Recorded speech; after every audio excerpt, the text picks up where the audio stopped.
Oh, I'm so bored I may literally collapse under the weight of my own ennui. What to do? I know. News. Hello there, mouses. So there's been some interesting developments in the news today. If you're interested in churches, which I'm not, Catholics, which I can give or take either way, and Twitter, which I definitely like.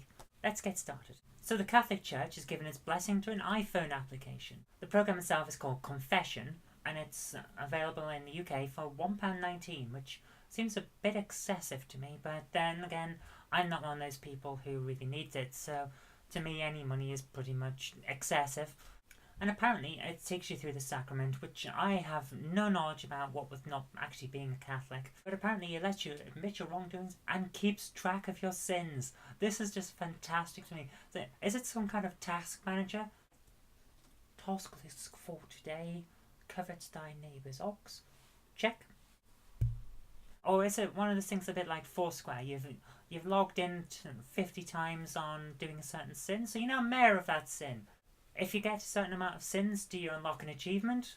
Does it give you a discount off future sins? Or maybe I'm coming at this entirely the wrong way. Perhaps what it is it's an actual useful tool for helping people get to confession when they otherwise couldn't. I don't know. To me, the idea of confession is a bit outdated, but each their own. So we'll see how that goes. But apparently it's got the blessing of the Catholic Church, so maybe that's good, maybe it's not. Although I do know that the current Pope says you're supposed to use your digital technologies responsibly, according to the BBC. But then again, who really cares what he thinks? So, annoyance of religious people aside, what else have we got? Well, there's always Twitter. As usual, the BBC is going overboard on Twitter. Today, the Press Complaints Commission has ruled that anything posted on Twitter is not to be classified as private, and therefore reprinting people's tweets cannot be classed as an invasion of their privacy, which I personally would have said was pretty obvious. It's like saying the sky is blue. Unless you're in Britain, because the sky's white here today, because it's covered in clouds. But that aside, this person from the Department of Transport, Sarah Baskerville, has been complaining that the Daily Mail and The Independent on Sunday reprinted her tweets in articles. Well, you know what? But hey, this is the internet. If you post something in public, people will think it's fair game, regardless of whether it is or not. And actually, with Twitter, it's akin to shouting in the street. So, welcome to the internet, Sarah. You may not have noticed the other people, but just because you can't see them doesn't mean they're not there. Twitter is the equivalent of going out in the street and shouting loudly. You have to expect to be overheard on Twitter. And if you post something, well, Twitter has this thing called retweets, where people, as part of the course, take your tweets and put them on their tweets.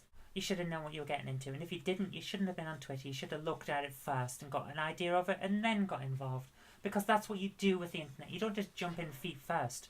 Otherwise you end up with all kinds of problems, and you might end up on 4chan or something like that. So that's it really. Catholics, courts, I say courts. The Press Complaints Commission isn't really a court, but I'm going to let it go for that because I like the sound of that title. So there you are, Catholics and courts. See you tomorrow. Oh, and one other thing. Today, Jennifer and I went out to one of the birthplaces of the Industrial Revolution. It's Hollyth Wood, home place of Samuel Crompton, of the spinning mule fame. So if you like that sort of thing, go and see my other channel. There's a link just here, and I'll see you tomorrow. Bye-bye for now.